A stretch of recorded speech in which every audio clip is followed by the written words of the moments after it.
have been looking for something that would really represent our company's DNA. It is the very classic bus, the Volkswagen, which stands for both the heritage of our company, of our company's values, bringing people together, providing individual mobility and freedom. We're taking a 1962 vintage VW bus and we're retrofitting it with all manner of kind of the latest and greatest technologies that we think going forward will be significant within the automotive industry. The main focus is the wheels, but it goes beyond that. We've explored other spaces inside the vehicle, steering wheels, seating, exterior mirror mounting, and so there's several areas inside the vehicle and others that we want to continue to explore in 2019.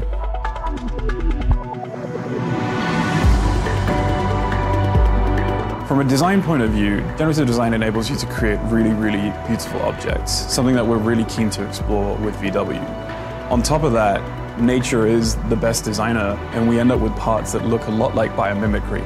So we know that we're able to produce something that's beautiful and is not going to compromise the performance either. From a designer standpoint, I have to say it just looks cool. Like it's absolutely a totally new aesthetic and something that I believe we're going to start seeing more of in new concepts and new vehicles moving forward. Generative design for automotive is a no-brainer. Being able to produce things that are much lighter, maintain the same level of strength without compromising the integrity of the product is key in automotive design.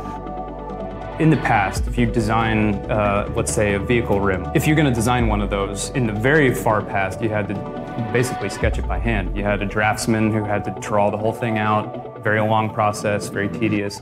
Generative design, instead of manually designing the actual shape, you give the software constraints. Like, I need it to be this big, I need it to support this much weight in these kinds of directions. You feed it some physics information, basically.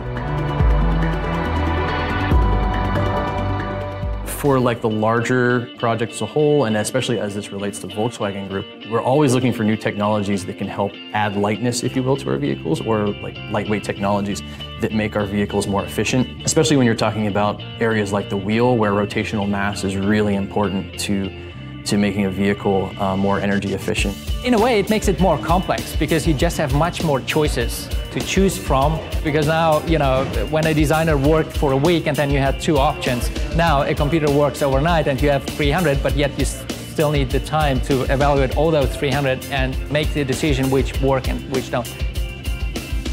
Even though that you're getting thousands of the iteration that you choose from, there is certain thing that computer can't do yet.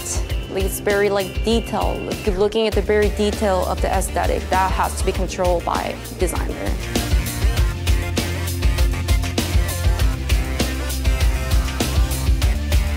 Being able to come up with a new workflow that's faster, where you can make better design decisions and smarter informed design decisions, that's really powerful.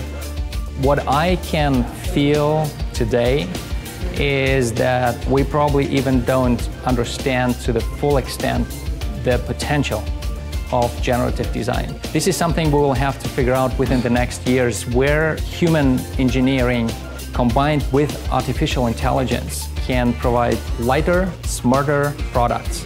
And here is a huge potential that will, from my understanding, revolutionize not just the products that we're providing, but also the way we work. I'm hopeful that we can see it grow even more, and 10, 15 years from now, we could see entire frames being generatively designed. There's a tremendous opportunity there, how to optimize like A pillar and B pillar sections, and the frame surrounding the engine bay, like what can we do there? We hope it inspires the community, everyone that comes to see it at the unveiling, but again, also for our partners in Germany. We hope that it inspires like new ways of thinking and whatnot around how we're going to be manufacturing vehicles in the coming years. If you speak to any designer or engineer, they'll tell you that producing stuff in the real world always takes longer than you think. One of the great things about using generative design here is we were able to go from ideas in our head to a fully manufactured vehicle in about 6 months, which is unprecedented and unheard of. Being able to do that while maintaining design and engineering is incredible, and it enables us to produce something that's really quite beautiful to look at. I think I'm going to be most proud of seeing the wheels in person. They look good enough to eat, quite literally. The main thing that I wanted to do was if I take this out on the street somewhere and some little kid sees it, he's like, who built that? I want to work there. And I really think that that's success for us, is if we inspire a new generation of people to come be automotive engineers and kind of work, in the same space that we do. I think that's pretty cool.